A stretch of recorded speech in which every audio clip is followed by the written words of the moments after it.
ನಟ ದರ್ಶನ್ ಕೊಲೆಗಾರ ಅನ್ನುವಂಥ ಆರೋಪವನ್ನು ಹೊತ್ತಿರುವಂಥ ಈ ನಟ ಜೈಲಲ್ಲಿ ಏನಾಗ್ತಾ ಇದೆ? ಕ್ವಾರಂಟೈನ್ ಸೆಲ್ನಿಂದ ಈಗ ಮುಕ್ತಿ ಅಂತೆ ಜೈಲಾಧಿಕಾರಿಗಳು ವಿವೇಚನೆಗೆ ಬಿಟ್ಟಿದ್ದು ಅಂತ ಹೇಳಿದರು. ಭದ್ರತೆಯ ದೃಷ್ಟಿಯಿಂದ ಕ್ವಾರಂಟೈನ್ ಸೆಲ್ನಲ್ಲೇ ಇರಿಸಲು ಹೇಳಿದರು. ಕೋರ್ಟ್ ಆದೇಶದ ಬಳಿಕ ಈ ಜೈಲಾಧಿಕಾರಿಗಳು ತೀರ್ಮಾನವನ್ನು ತೆಗೆದುಕೊಂಡಿದ್ದಾರೆ. ಪರಪ್ಪನ ಅಗ್ರಹಾರದ ಕ್ವಾರಂಟೈನ್ ಸೆಲ್ನಲ್ಲಿ ದರ್ಶನ್ ಇರೋದು. ಸೊ ಸೆಲ್ನಿಂದ ಶಿಫ್ಟ್ ಬಗ್ಗೆ ಜೈಲಾಧಿಕಾರಿಗಳಿಗೆ ವಿವೇಚನೆಗೆ ಬಿಟ್ಟಿದ್ದು ಅಂತ ಕೋರ್ಟ್ ಹೇಳಿತ್ತು. ಸೊ ಹಾಗಾಗಿ ಈಗ ಸದ್ಯಕ್ಕೆ ಯಾವುದೇ ರೀತಿಯಾಗಿ ಕ್ವಾರಂಟೈನ್ ಸೆಲ್ನಿಂದ ಮುಕ್ತಿ ಇಲ್ಲ ಅಂತ ಹೇಳ್ತಾ ಇದ್ದಾರೆ. ಅದರ ವಿವೇಚನೆಗೆ ಬಿಟ್ಟಿದ್ದು ಜೈಲಾಧಿಕಾರಿಗಳಿಗೆ. ಹಾಗಾಗಿ ಜೈಲಾಧಿಕಾರಿಗಳು ಭದ್ರತೆಯ ದೃಷ್ಟಿಯಿಂದಾಗಿ ಯಾವುದೇ ರೀತಿಯಲ್ಲೂ ಕೂಡ ಕ್ವಾರಂಟೈನ್ ಸೆಲ್ನಿಂದ ನಾವು ಆಚೆಗೆ ಕೊಡಲ್ಲ, ಮುಕ್ತಿಯನ್ನು ಕೊಡಲ್ಲ ಅಂತ ಹೇಳಿದ್ದಾರೆ. ಸೊ ಹಾಗಾಗಿ ಅಲ್ಲಿ ಜೈಲಾಧಿಕಾರಿಗಳು ತಮ್ಮ ಪವರನ್ನು ಯೂಸ್ ಮಾಡಿದ್ದಾರೆ. ನನ್ನ ಸಹೋದ್ಯೋಗಿ ಈಗ ಕ್ರೈಮ್ ಬ್ಯೂರೋ ಹೆಡ್ ಆಗಿರುವಂಥ ಮುರಳಿ ನನ್ನ ಸಂಪರ್ಕಕ್ಕೆ ಸಿಗ್ತಾ ಇದ್ದಾರೆ. ಮುರಳಿ, ಈಗ ನಿಜಕ್ಕೂ ಕೂಡ ಒಂದು ರೀತಿಯಾಗಿ ಅದು ಇದು ಅಂತ ಕೇಳಿಕೊಂಡು ಹಾಸಿಗೆ ದಿಂಬು ಸಿಗಲಿಲ್ಲ, ಅಟ್ಲೀಸ್ಟ್ ಕ್ವಾರಂಟೈನ್ ಸೆಲ್ನಿಂದಾದರೂ ಮುಕ್ತಿ ಸಿಗುತ್ತೆ ಅಂದ್ಕೊಂಡಿದ್ರು. ಬಟ್ ಒಂದು ರೀತಿ ಅವರಿಗೆ ದೊಡ್ಡ ಸ್ಟಾರ್ ಅನ್ನುವಂಥದ್ದೇ ಅವರಿಗೆ ಮುಳು ಆಯ್ತಾ ಅಂತ ಇಲ್ಲಿ?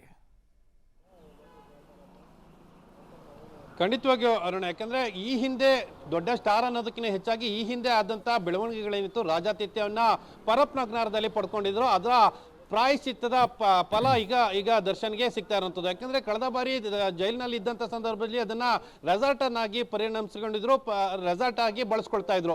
ಆದ್ರೆ ಅದಾದ ಬಳಿಕ ಮತ್ತೆ ಜೈಲಿಗೆ ಸೇರಿರುವಂಥ ದರ್ಶನ್ಗೆ ಕ್ವಾರಂಟೈನ್ ಸೆಲ್ನಲ್ಲೇ ಇರಿಸಬೇಕು ಅಂತೇಳಿ ಜೈಲಧಿಕಾರಿಗಳು ಭದ್ರತಾ ದೃಷ್ಟಿಯಿಂದ ಅವರನ್ನ ಇರಿಸಲಾಗಿದೆ. ಜೊತೆಗೆ ನಿನ್ನೆ ಕೋರ್ಟ್ ಕೂಡ ಒಂದು ಆದೇಶವನ್ನು ಮಾಡಿದೆ. ಆದೇಶವನ್ನು ಮಾಡೋ ಸಂದರ್ಭದಲ್ಲಿ ಅವರು ಇರುವಂತ ಸೆಲ್ ಏನಿತ್ತು ಆ ಸೆಲ್ಲನ್ನ ತಿಂಗಳಿಗೊಮ್ಮೆ ಶುಚಿಗೊಳಿಸಬೇಕು ಮತ್ತು ಹೊಸದಾದಂಥ ಚಾದರ ಅಂದ್ರೆ ನೆಲದ ಮೇಲೆ ಹಾಸ್ಕೊಳ್ಳುವಂಥ ಚಾದರ ಏನಿತ್ತು ಅದನ್ನ ಕೊಡಬೇಕು ಮತ್ತು ಬಟ್ಟೆ ವಿಚಾರಗಳೇನಿದೆ ಅದಕ್ಕೆ ಸಂಬಂಧಪಟ್ಟಂತೆ ಹೊಸ ಬಟ್ಟೆಗಳನ್ನ ಎಕ್ಸ್ಚೇಂಜ್ ಮಾಡ್ಲಿಕ್ಕೆ ಒಂದಷ್ಟು ಅವಕಾಶವನ್ನ ಮಾಡಿಕೊಡ್ಬೇಕು ಅಂತ ಹೇಳಿತ್ತು. ಜೊತೆಗೆ ಕ್ವಾರಂಟೈನ್ ಸೆಲ್ನಿಂದ ಮತ್ತೊಂದು ಸೆಲ್ಗೆ ಅಂದ್ರೆ ಮೈನ್ ಜೈಲ್ ಏನಿತ್ತು ಅಲ್ಲಿಗೆ ಶಿಫ್ಟ್ ಮಾಡೋ ವಿಚಾರಕ್ಕೂ ಕೂಡ ಸಾಕಷ್ಟು ಬಾರಿ ಮನವಿಯನ್ನ ಮಾಡ್ಕೊಳ್ತಾ ಇದ್ರು. ಆದ್ರೆ ಜೈಲಧಿಕಾರಿಗಳಿಗೆ ಅದರ ವಿವೇಚನೆಯನ್ನ ಕೋರ್ಟ್ ನೀಡಿರೋ ಹಿನ್ನೆಲೆಯಲ್ಲಿ ಇವತ್ತು ಒಂದಷ್ಟು ಚರ್ಚೆಗಳಾಗಿದ್ವೆ ಜೈಲಧಿಕಾರಿಗಳ ಮಟ್ಟದಲ್ಲಿ. ಜೊತೆಗೆ ಯಥಾಸ್ಥಿತಿಯನ್ನ ಕಾಪಾಡ್ಕೊಳ್ಬೇಕು, ಕ್ವಾರಂಟೈನ್ ಸೆಲ್ ಏನಿತ್ತು ಆ ಸೆಲ್ನಲ್ಲೇ ಇರಿಸಬೇಕು ಮತ್ತು ಭದ್ರತಾ ದೃಷ್ಟಿಯಿಂದ ಅವರನ್ನ ಮೈನ್ ಜೈಲಿಗೆ ಕಳಿಸುವಂಥದ್ದು ಬೇಡ ಅನ್ನೋದ್ರ ಬಗ್ಗೆ ಒಂದು ತೀರ್ಮಾನ ಆಗಿದೆ. ಬಹುತೇಕ ಅವರ ಮುಂದಿನ ಪ್ರಕರಣದ ವಿಚಾರಣೆ ಮುಕ್ತಾಯ ಆಗೋ ತನಕನೂ ಕೂಡ ಕ್ವಾರಂಟೈನ್ ಸೆಲ್ನಲ್ಲೇ ಇರಿಸಬೇಕು ಅಂತೇಳಿ ಯಥಾಸ್ಥಿತಿಯನ್ನು ಕಾಪಾಡ್ಕೊಳ್ಬೇಕು ಅಂತೇಳಿ ಜೈಲಾಧಿಕಾರಿಗಳು ತೀರ್ಮಾನವನ್ನು ಮಾಡ್ಕೊಂಡಿರುವಂಥದ್ದು. ಈ ಮೂಲಕ ಕಳೆದ